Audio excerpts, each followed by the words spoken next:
Hello and welcome to this session of the Menopause Redefined Summit.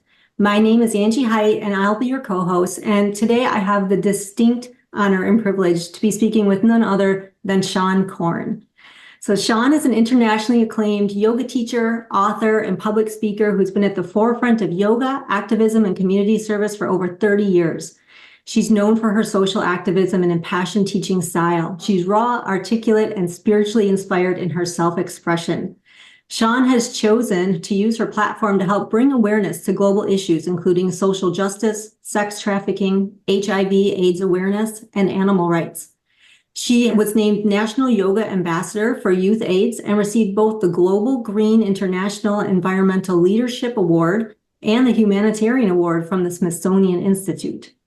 Seane co-founded the organization Off the Mat Into the World, which trained leaders in community activism, and the Global Seva Challenge, which raised over $3.5 million by activating yoga and wellness communities in fund and awareness-raising efforts.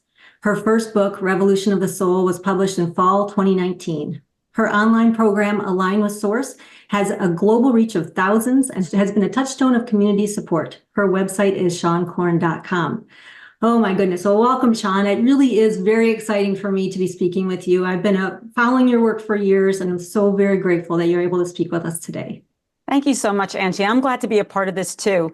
This is, now that I'm 58 years old, the subject of menopause has touched me so personally, and it only makes sense that I would want to frame menopause around, in the same way I do with everything else, around the context of yoga. So I'm very proud to be a part of this, and I thank you for inviting me in. Yeah, well, thank you. Well, we've got a lot to talk about in this hour, so let's just dig right in. So, you're very well obviously known for your work in yoga and teaching others the benefits of the physical, the emotional, the spiritual pieces of the practice.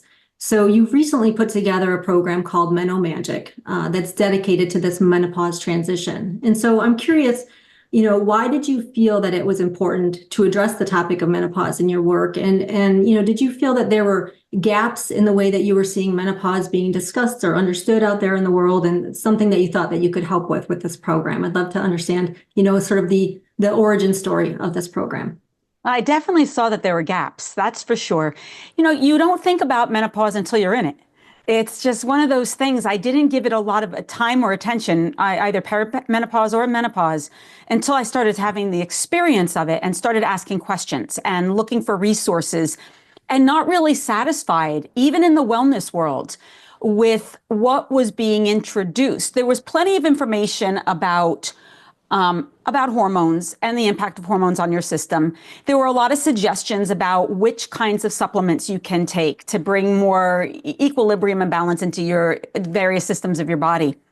But there wasn't a lot of information about how to tend to the emotional and spiritual aspect of this midlife phase that can radically change your perception of yourself and the world that you're a part of.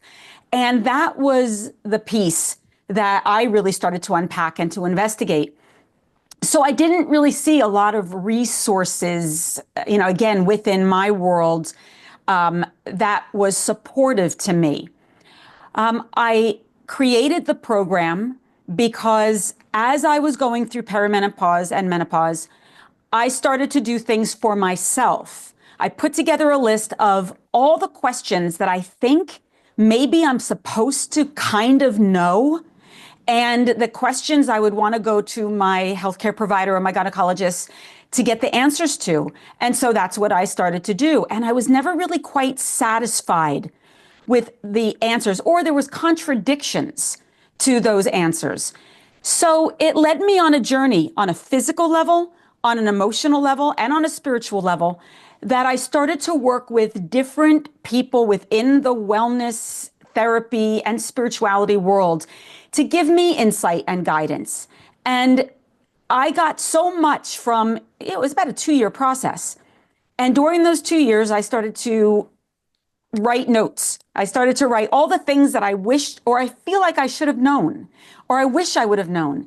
And that turned into the curriculum that I put together for Meno Magic. And in it really spoke to, first, the practical information that every bleeding body should know, or every body that goes through menopause should know on a physical level, here's what's happening. Here's what you can do to help mitigate some of those symptoms. Here's what's happening to your brain. So just looking at it very practically, but then really unpacking what's happening emotionally, psychologically. And when you have a changing brain, interpreting an onslaught of psychological information that your brain is just processing differently, it can lead to a lot of anxiety, stress, depression, overwhelm, questioning who you are in the world, your identity, the attachments to those identities. And so putting together Men of Magic was my response to my own journey and wanting to support other people who are going through this so that they could have a physiological pathway, an emotional pathway. And to me, the real piece that was missing was the magic, was the spiritual opportunities, the deeper mystical questions that come up around what these changes can provide and how we can cross that threshold with more mindfulness and more grace. Yeah, that's so interesting and such important work. And thank you for taking the time to put something like that together because, so many people, as you kind of, articulated, you kind of get caught off guard a little bit on this stuff. Perimenopause, you think there's something going on with your brain, there's something wrong with you. I've heard people say, I thought I was having a heart attack. I thought I was getting dementia. Like, they don't necessarily associate those symptoms with menopause. And I think it's really important. And that's one of the reasons why we wanted to do this summit, to let people know there's all kind of things that go along with menopause, right? And here's some ways to look out for them. So thank you for putting that together. That's super important for us. I think it's important for everyone to know that menopause is not a one size fits all, so to speak. It can happen, perimenopause can begin in your 30s. You can have all different kinds of symptoms, some more extreme than the other. There's no rhyme and reason why they may happen. It could be genetics, it could be your diet, it could be because of medications, but not 100% necessarily. And they're changing as your body changing. I never understand this idea about postmenopause. It just feels like you're always in menopause until the day you take that last breath. And the symptoms will continually shift and adjust. And the more that we can normalize these conversations and get comfortable with the uncomfortableness, the more that we can work with our changing bodies without thinking they should be looking like yours or mine. And I think that that's important, why you should have different speakers, different people coming on, because everyone's menopause is very different. Yeah, great point. And so important. Yeah. It's not a one size fits all, to your point. It's so important to know. So let's step into, your specialty of yoga. So, your teachings, connect yoga and menopause, kind of as a holistic tool in this Men of Magic course. So can you share with us, what you feel are the main benefits of yoga during the menopause transition and beyond? Like you say, we're always in menopause. I agree with that. It continues to change and evolve, but we're always kind of there from now on. So how can we use yoga, to help us through this? And then more specifically, how do you relate the wisdom of yoga, texts like the Yoga Sutra and the yamas and the niyamas, to menopause? Sure. So most people who are watching are often going to think about yoga in terms of the asana practice, those physical poses that one sees. It's important just to note that yoga is a practice and a process of liberation. It's working towards remembering who we truly are beyond the identities or the roles or the constructs that we've embodied over the course of a lifetime. So philosophically, it's about liberation. So let's just put that onto the side for a moment. And now just looking at it in terms of the physicality. When you go through menopause, as I'm sure it's been discussed within the summit, there's a decrease in muscle mass. There's a decrease in, an increase in bone loss, for example. So you can utilize the asana practice if you're smart, mindful, and try not to get into the yoga practice or approach it the way perhaps you once did in your 20s. It has to be about stability, stacking, engagement, alignment, so that you can consciously, through muscular loading, through skeletal stacking, help to increase the muscle mass and your bone density. That's one thing that can happen through the practice. Another thing that can happen through the practice, as we know, sometimes because of perimenopause, menopause, we can have digestion issues. We don't metabolize food the same way. We don't digest food the same way. We can experience bloating, gas, things of that nature. The practice of yoga, if it's sequenced in a certain way, can help to stimulate all the organs of elimination and can help to increase lymphatic flow and blood flow into the abdominal tract, which can help to alleviate some of the symptoms, the gastric symptoms that we can experience in menopause. When we practice restorative asana, for example, this can have an effect on the parasympathetic nervous system, and it can help to tone what's called the vagus nerve, which is responsible for rest and digest. When we have a changing brain, when our hormones are fluctuating, and our moods might be, as a result, destabilized, and we can experience feelings like overwhelm and anxiety, we can utilize these postures to help to regulate the pineal gland, the pituitary gland, the thyroid gland, which aids in, again, metabolism. But all of this helps to regulate the hormones, helps to calm the mind, center the body, allow you to give you that space and breath to be more responsive rather than reactive, especially in situations that feel triggering or overwhelming or unpredictable. So you want to utilize the physical yoga practice depending on what's going on in your body. There's also often a decrease in mobility, and there's inflammation through the whole body, which can really be uncomfortable as we get older.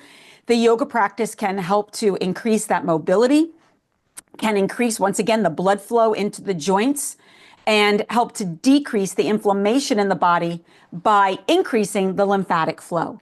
So there's different kinds of sequences for different kinds of symptoms that we can experience at any given time. So when I'm practicing yoga now, I never have an agenda about what I think I should practice. If I'm feeling really well and grounded and solid in my body, I'm going to probably do more postures that are going to help with range of movement and strength and muscular and skeletal strength. But if I'm fatigued because I didn't sleep well, or if I was experiencing hot, flat night sweats and I'm just not in my body, I'm going to do a restorative practice or a yin practice to adapt and to adjust and give my body what it needs. So each day the practice is going to look very different according to how I feel. So very often, one of the first questions I ask myself when I get on the mat is, how am I? Like, I have to deliberately ask that question and go through a real inventory of my symptoms and then create a little bit of a yoga practice, whether it's 15 minutes or an hour and a half, that is going to speak to what those needs are and make sure that the yoga practice is well balanced. So I'm not going to just do a strong practice to strengthen my bones. Maybe I'll do that for half an hour. But then, knowing that I also want to make sure I'm centered and calm, I'm going to add more restoratives into my practice, more meditation, more reflection, journal writing perhaps, so that I can make sure that I'm answering that question, how am I? So that's one aspect. And as you can see, there's so many different ways the physical practice can help to mitigate the various symptoms that we can experience in perimenopause and in menopause. On an energetic level, if we're reactive, overwhelmed, stressed out, it's very difficult to go into a state of conscious reflection and ask other questions rather than how am I, asking that question of who am I? How am I changing? How am I evolving? The yoga practice, when we're centered, can give us space to answer those questions with more compassion and willingness rather than defensiveness or apology or fear.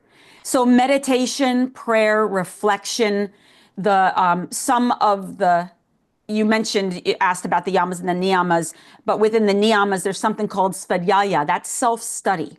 Being willing to unpack and look at yourself, to ask yourself some of those really big questions about who am I and what's this next stage of my life? And then that leads to the spiritual part of yoga, that going back to the liberation.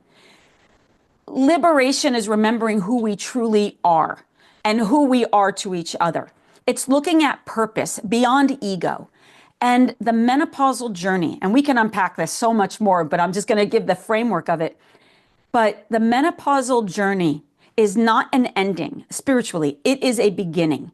It is an access point to a level of spiritual maturation that can't happen in your 20s or your 30s, or it begins to awaken in the 40s. The yoga practice and the teachings that exist within it help us to understand a concept of surrender. Surrender is the pathway that leads us to our true self. But when we have embodied constructs and stigmas, and when we're attached to certain identities, whether it's fertility identity, occupational identity, beauty identity, youth identity, it's difficult to let go of the control that we want to actualize to keep us in those identities and move into a state of surrender that opens us to the mystery, that opens us to getting out of our heads and dropping into our hearts.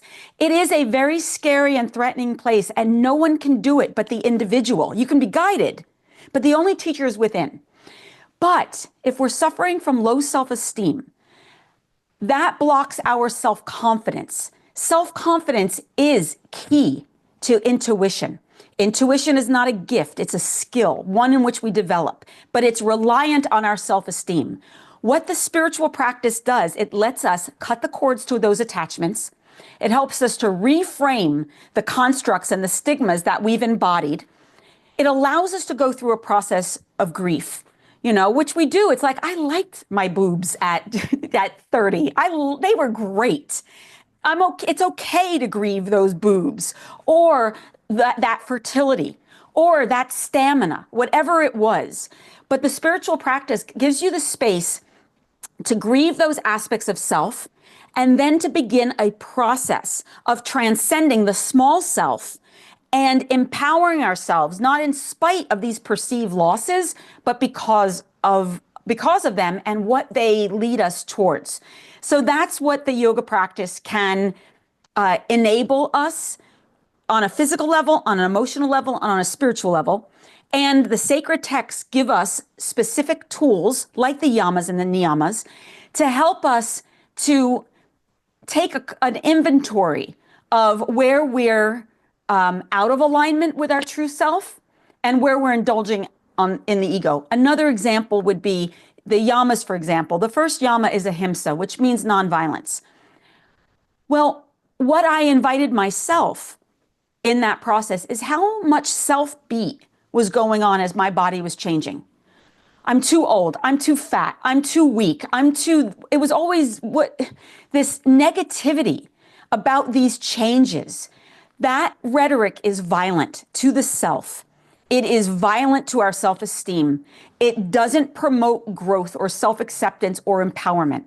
And so the yamas allowed me to look at, well, where am I practicing these or not practicing values that bring me into my higher truth? And so I went through all of them and applied them to age and to menopause, the journey, and looked at what do I have to work on now, which I never had to do before. I never had those attitudes until I was in it. And so again, I can go on and on about this because the subject matter is so vast, but that's a very broad stroke of how yoga can be supportive to us in our journey. That's amazing, and I love your passion for yoga and for using it in this way. And it never ceases to amaze me how yoga can be used for any facet that we're sort of facing in our life. And thank you for saying out loud that, it's not all about the physical practice anymore. We're not in our 20s anymore, right? It's about meeting ourselves where we are and changing our yoga to be the best type of practice that it can be for us right now where we are. And it might be different every day. Today, I might feel like I'm energized and I want to do a hard physical practice. Tomorrow, I might feel like I'm tired and I want to do a, yoga nidra or restorative or something like that. So we can really pull from it what we need, not only physically, but like you said, emotionally, mentally, to help us kind of meet our symptoms and our needs as they come up. So it's amazing. It's an amazing type of way to address. Mm-hmm. One other thing I want to say, it goes along this idea of spiritual maturation. It's agency. This is something that just because of the way culture is and because of the ways in which we're often defined by our body, our beauty, our youth, agency often gets taken away from us when we want to fit into these idealizations, these stigmas, these constructs. Reclaiming agency and recognizing I decide. I get on that yoga mat and I decide what's right for my body this day at this time. I don't owe anybody an explanation or an apology. That I am tuning into the intelligence of my body, and with deep reverence and respect, I'm going to respond to this body that's aging, decaying, doing what it has to do. But the only one that's responsible for tending to it, the same way we would tend to a child and know what's best for that child. It's the same agency that we have to apply to our body today.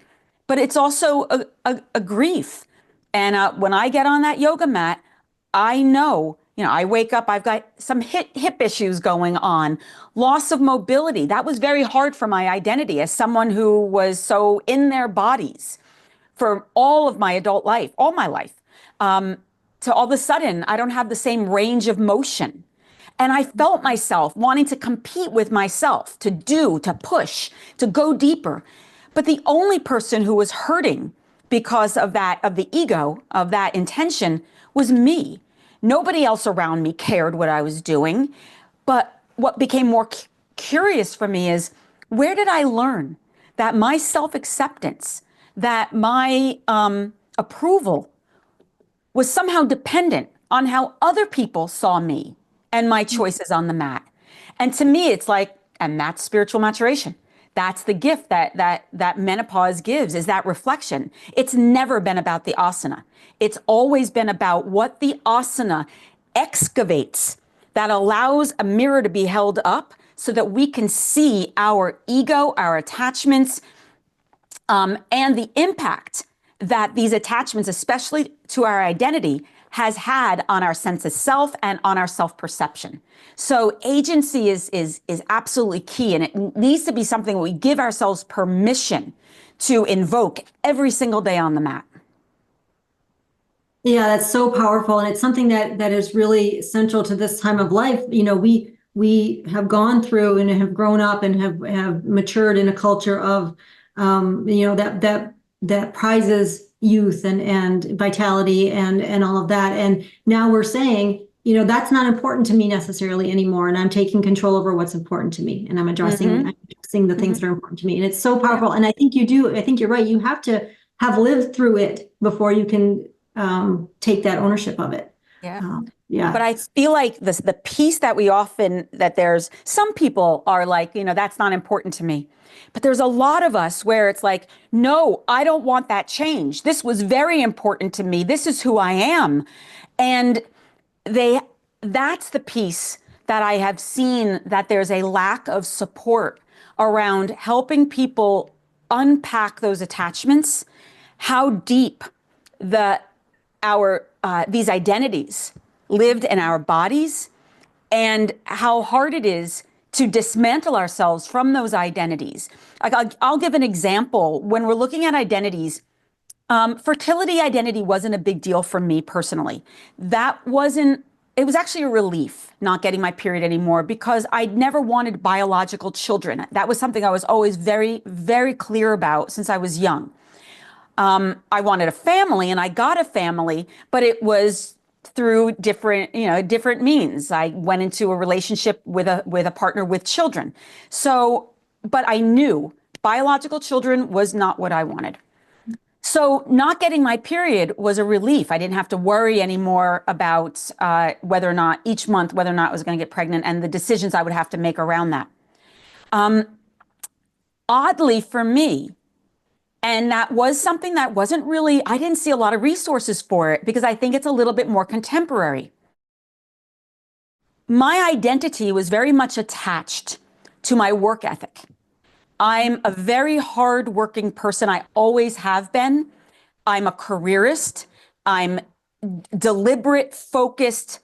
I had more stamina than I felt like anyone else around me.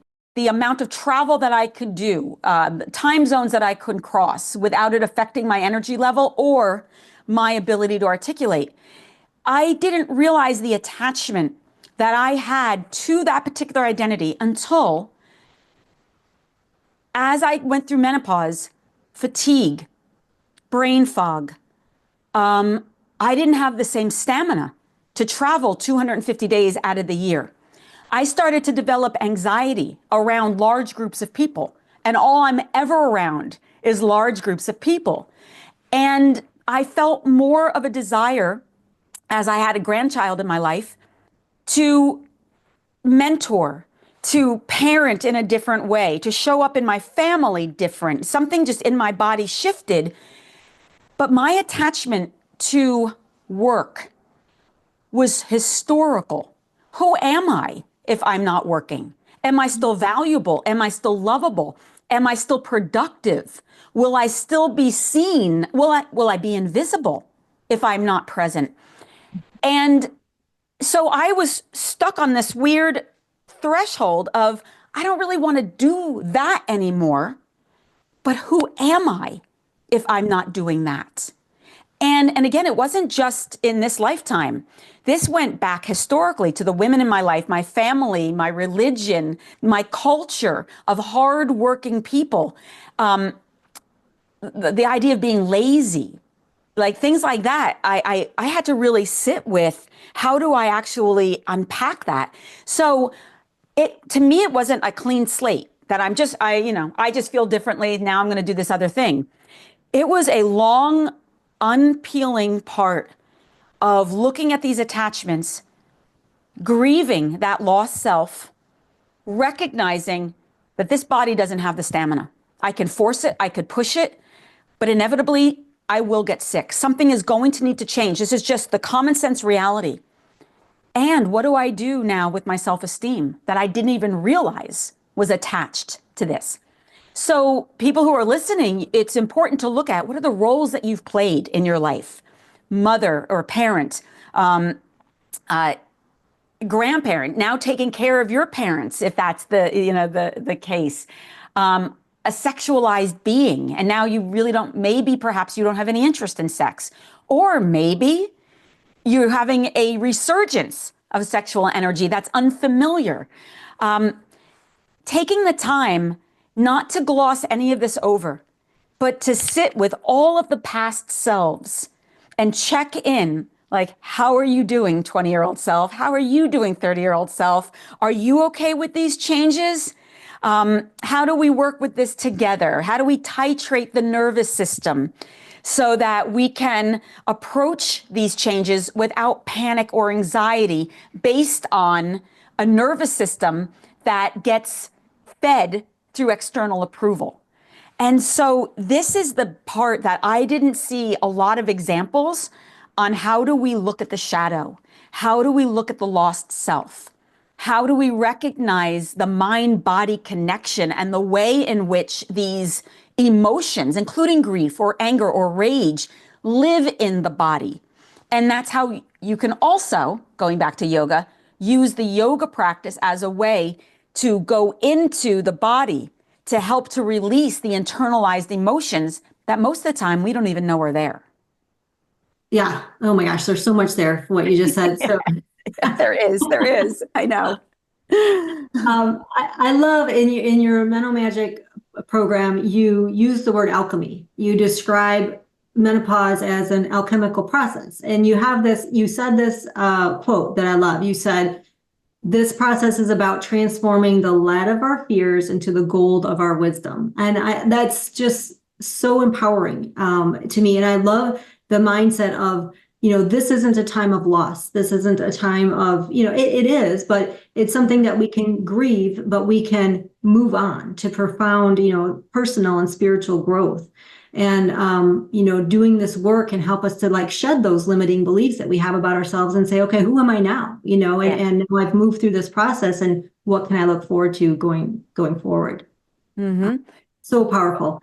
Yeah. And so you made a little mention about the shadow self there. And I kind of wanted to talk about that a little bit more. And first, I'd love it if you could maybe explain to people that might not be familiar, what is meant by the shadow self.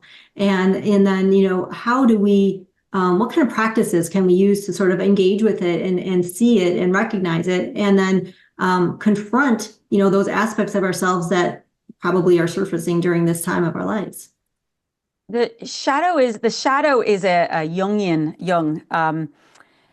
term that is about making the unconscious conscious. In other words, it's the parts of ourselves that we don't like, don't want anyone to know about or see, and yet everybody has it. Our jealousy, our rage, anger, unresolved grief, our shame. These are all shadow aspects of the self, often identified as an aspect of the ego. Our true self, our illuminated self, that part of us, regardless of religion, it's spiritual. I should probably define that, because I use the word God, but I don't use it in a way that is externalized. To me, God is truth and love, and the truth and love that exists within all. That truth and love is our inherent nature. And you can be an atheist and still have a strong spiritual practice if your commitment is to experiencing the truth and love within yourself and bearing witness to that truth and love in all beings. And so it's important that I set that context, because although very spiritual, I'm not a religious person. With religion, there's often dogmas attached to it, and you're looking at something outside of yourself. In spirituality, it's all within.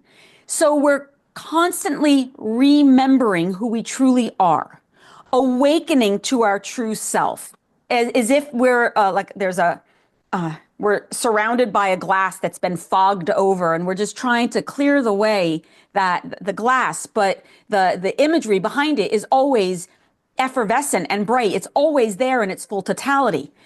That fog is our shadow. It's our ego, our attachments, our limiting beliefs, those constructs that we internalize, and it manifests often as emotions.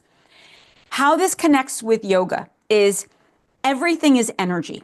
Energy is defined as vibration with information. So my cup is energy. My books behind me, it's all energy. But it's energy that moves at a slow enough rate that we can see it. Emotions are also energy, vibration with information. But it's subtle because the vibration moves so slowly that we can't see it, but we can feel it. When we experience any moment in our life, our body, brain-body connection, the body is always receiving signals via the neurotransmitters.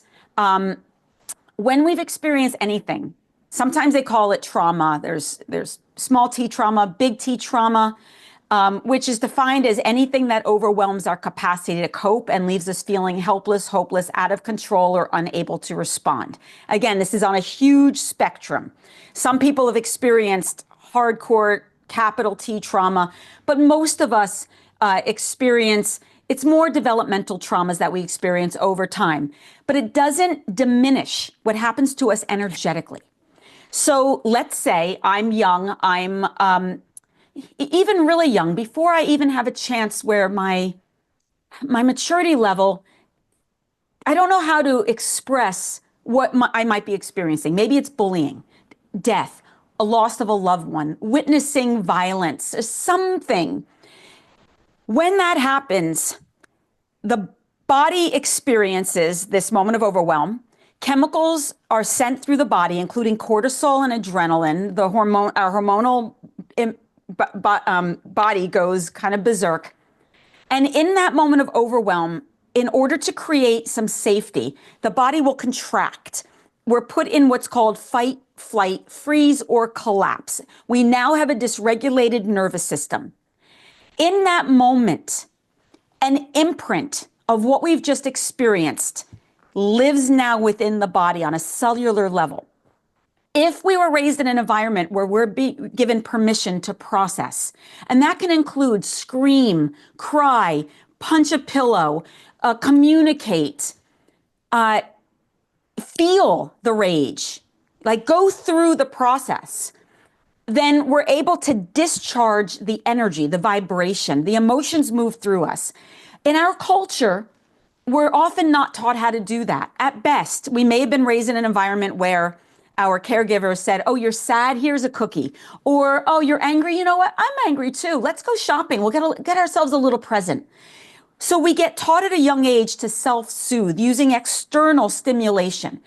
As we grow older, if we don't have these skills to process our emotions, every time we experience something that the nervous system responds in the same way it did with the original trauma, our body contracts, contracts, contracts.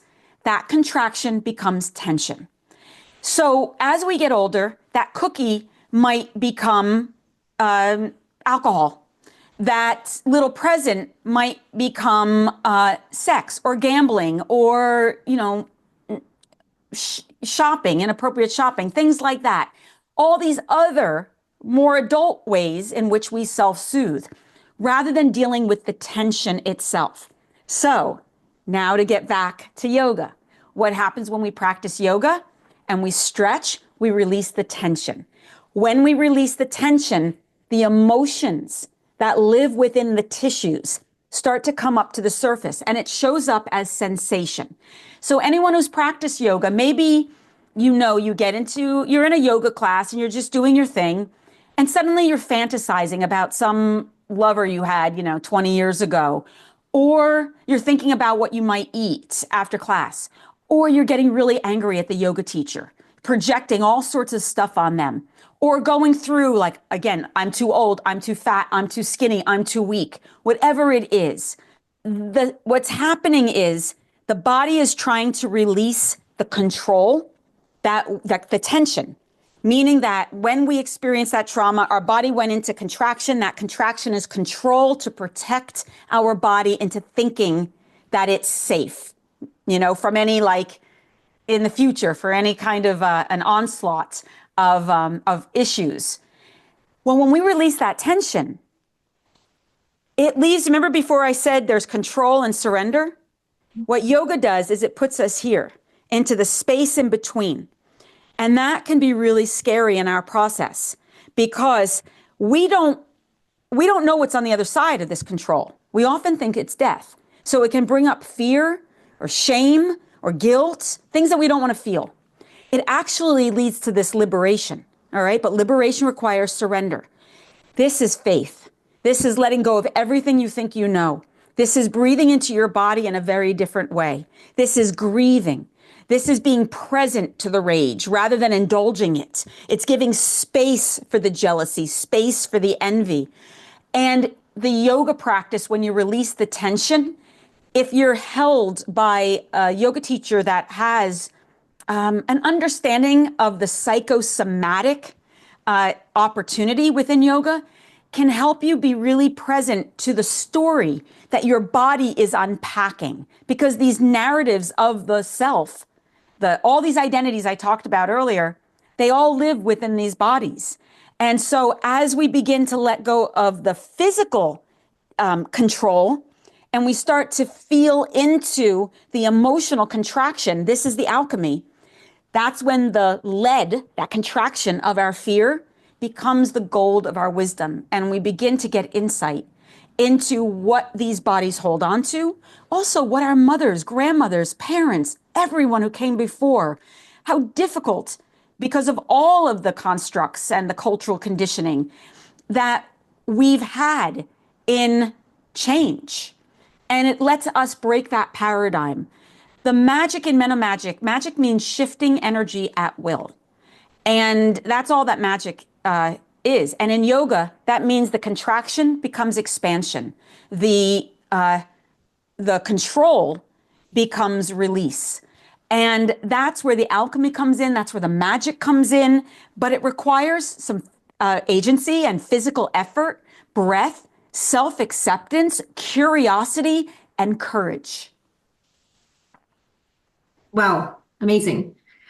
Yeah, that's an amazing way to sum it all up. And you mentioned, you talked about trauma, you talked about social constructs in there. So I wanted to just touch on a little bit, you really emphasize the importance in your work of inclusivity, right? And addressing diverse culture and gender perspectives in menopause. So, I'd love to get your thoughts on how you think, not only ourselves, but the community at large, professionals, practitioners, how can we better support individuals from, marginalized backgrounds, non-cisgender women, all these people that are experiencing menopause? How can we support them and hold them up and help them out their journey?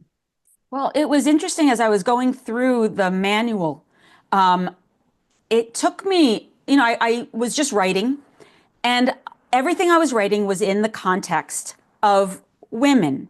And I used that word throughout: she, her, women. That was my first pass. And I went through it and I did a count on how many times did I use the word women or woman, how many times I used she and her. And it was endless.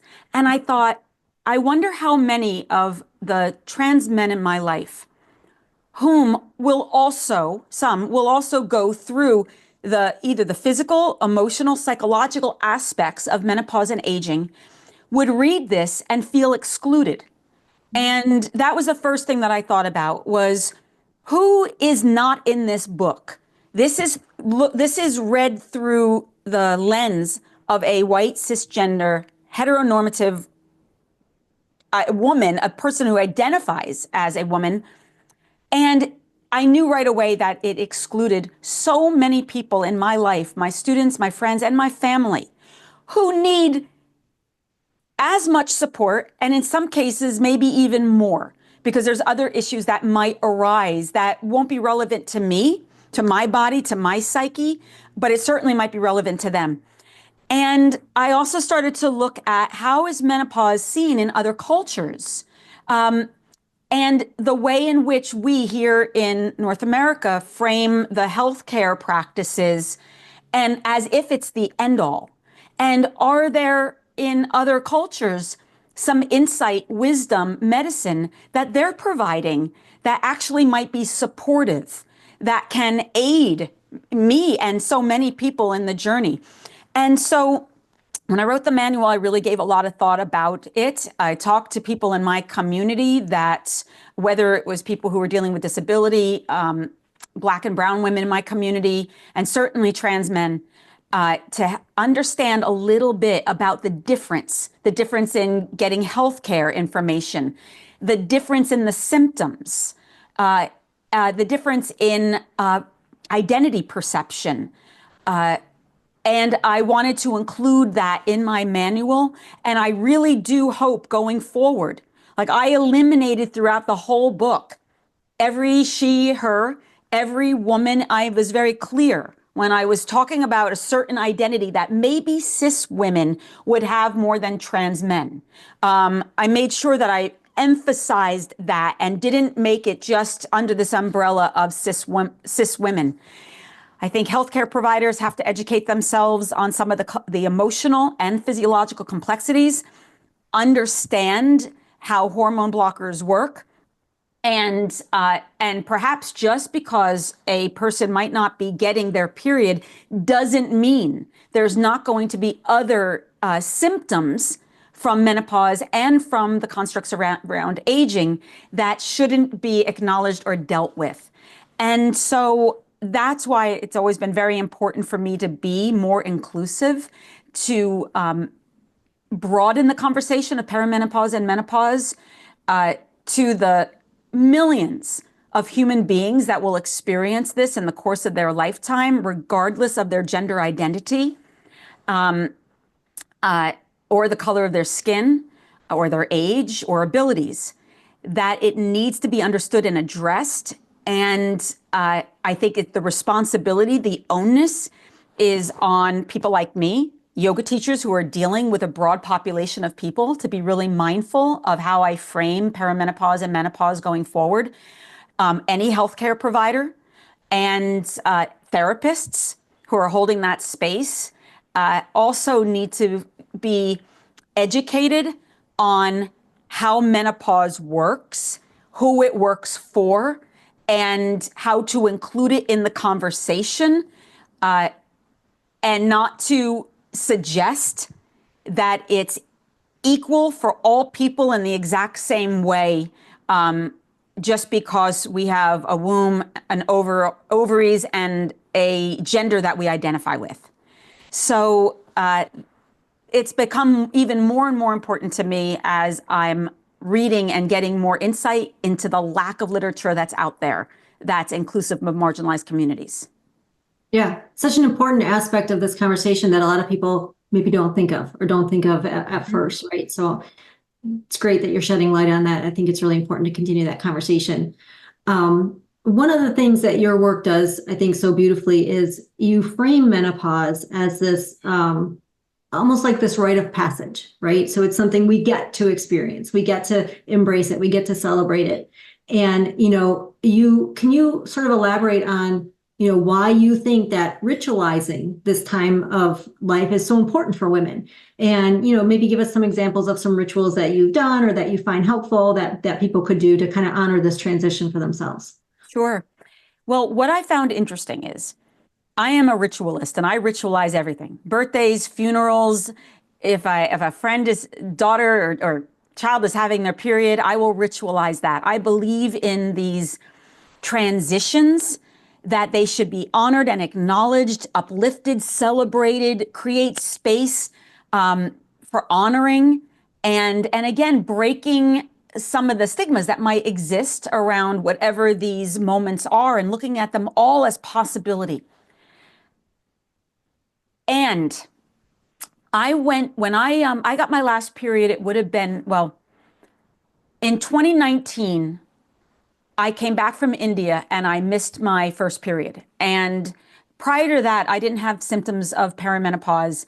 My perimenopause and menopause journey really wasn't that dramatic physically. It was emotionally, that was more emotionally and spiritually, but not physically. It wasn't that big of a deal. I have things like everybody else, but it's all pretty manageable through my diet, supplements, and yoga. I'm personally not on any hormone replacement therapies, but I'm not opposed to it. If my body felt like it needed that, I would absolutely go to my healthcare provider and be in a deep conversation with them about what was appropriate for my body, but not right now. And again, it's all, unique to everybody. So I missed my period and I thought, all right, well, I guess this month, I'm 50, at the time I was 53 or so. And I thought, well, I guess it's got to be perimenopause, just the timeline, but it could also be coming back from India. That can happen. But 2 months went by, 3 months went by, and I thought, okay, this is happening. And then I got my period, then I didn't, then I got it. And then a long stretch of time where I didn't get it. And it was during the pandemic. So it would have been now in June of 2020.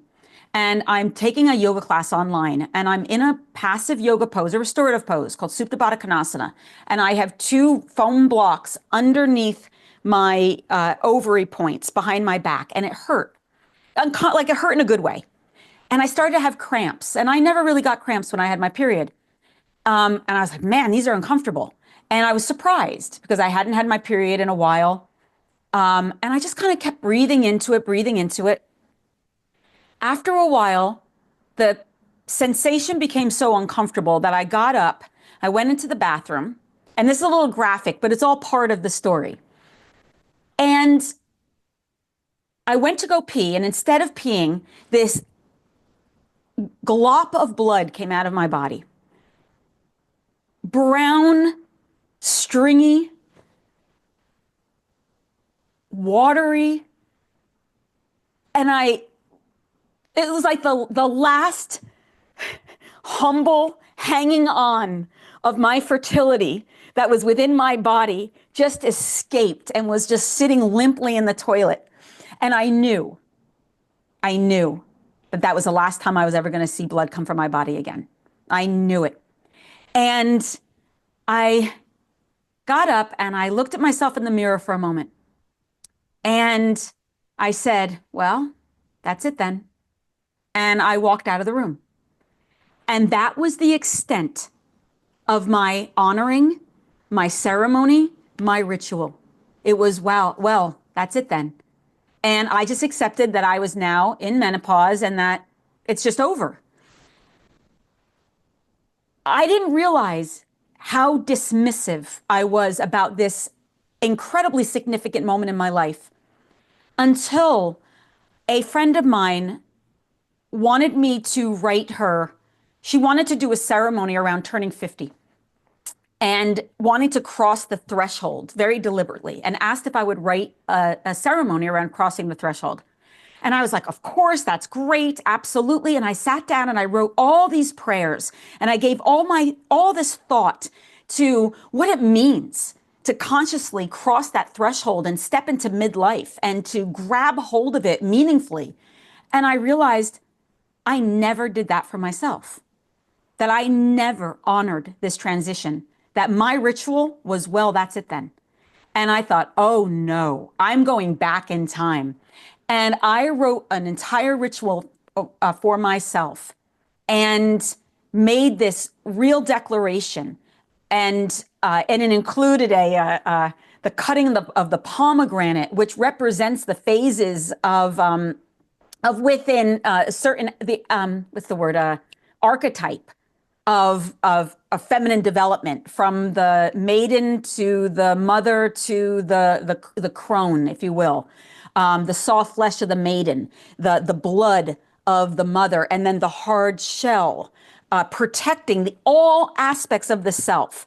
And so I utilized all these different aspects that represented these transformational stages and included prayer and journal writing and literally cutting the cords of attachment. And when I was done with this ritual, both performing it on my friend, helping her through this, and then on myself, something shifted within me. And I felt like I was taking ownership. Age wasn't happening to me, it was happening for me. The changes in my body, especially around fertility, which could equal creativity. So much of my body's energy was around, for me, not having children, but the body's biological impulse to have children. So much creative energy was there. As soon as I said, okay, I'm going to redirect that creative energy into something else, my body took on a different level of fertility. Not biological fertility, but awareness, intention, clarity, focus, mentorship. The possibilities of what that level of creativity could look like felt like it was in my hands. And nothing that time can diminish. Time can only enhance it because it's dependent upon experience.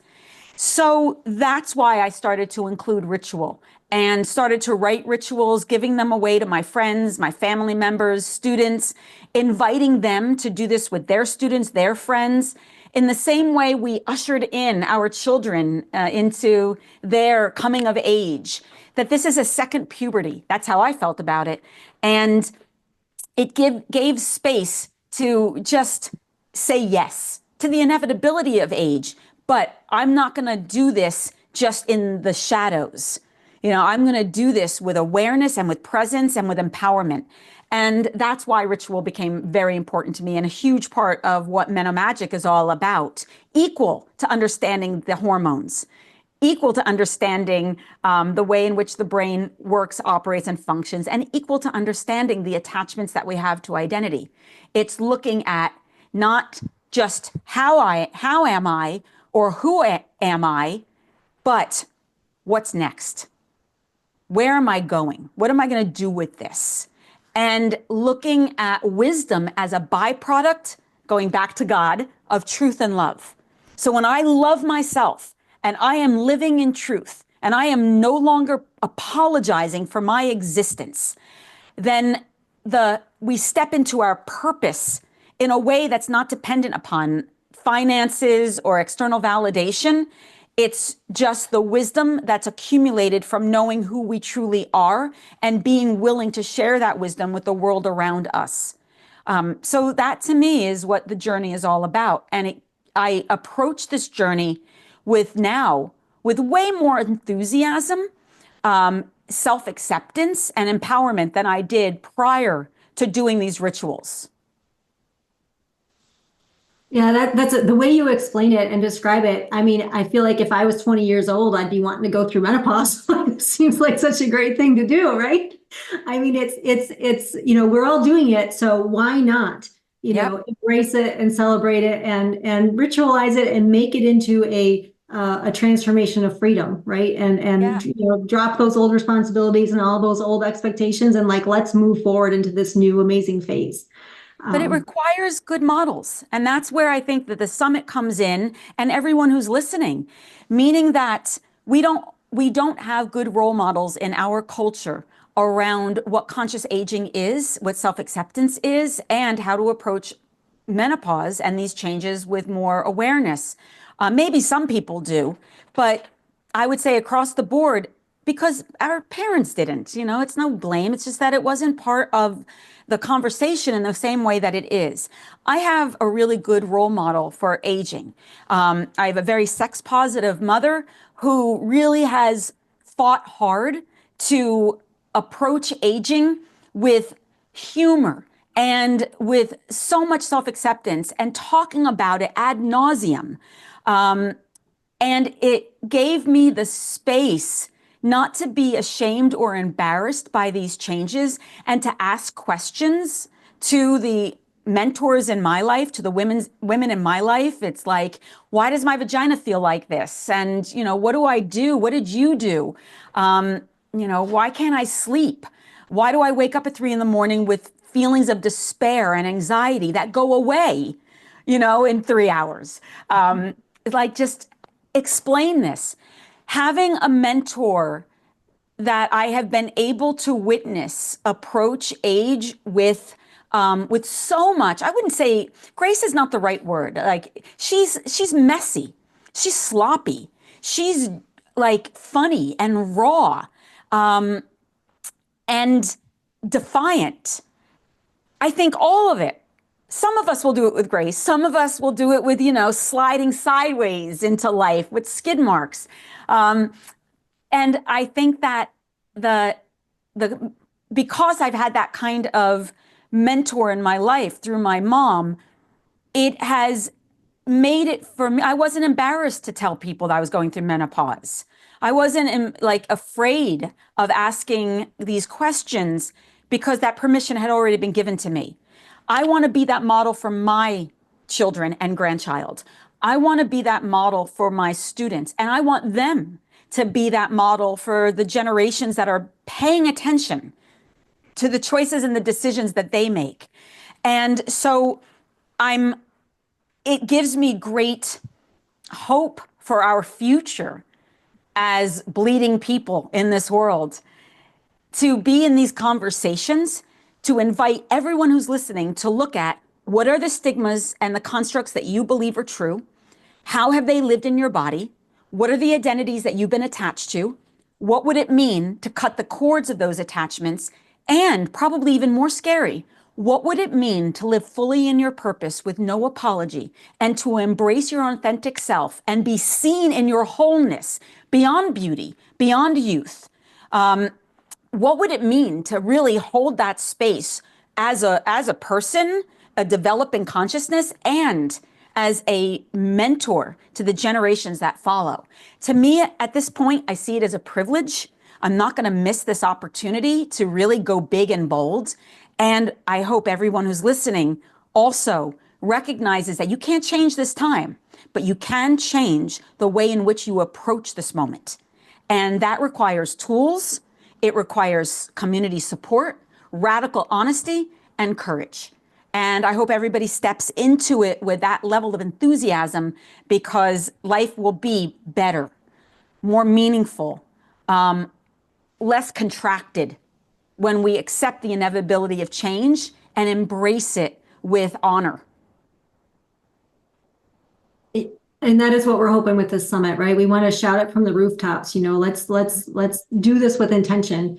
And you were so lucky to have a mom like that, to help you to be able to vocalize and articulate those sort of things. And I think we're so lucky to have you as a role model. So yeah, thank you so much for being here with us today and for sharing your wisdom. And I feel like I could talk for hours, but I want to be really respectful of your time. So I just want to thank you again so much for being with us today, sharing everything you've shared with us. This is such an important topic, and you have such a unique voice about it. And so I think it's such a great asset to our summit. So, where can our viewers go to learn more about you and your work? SeaneCorn.com has all the information. That's everything that I do, my schedule, where I travel, Menno Magic. They can find everything there. Perfect. Thank you so much again. And I want to thank you so much, you and everyone who's involved in making this summit happen. These conversations are necessary. And for everyone who's out there, I wish you so much joy, insight, happiness on your own menopausal journey, and take all of this wisdom in. You never know the seed that's going to get planted that is relevant to your particular journey. And so if one speaker doesn't resonate, go to the next, because there's so much to this subject. It's so vast that it's important just to take it all in and through all the myriad of lenses that are experiencing it. So I wish everybody so many blessings on their own menopausal journey. And I look forward to seeing everyone somewhere along on this path, on this journey that we're on together. So much love to you all. Thank you so much, Seane. Thank you. Be well. Thank you. Thank you.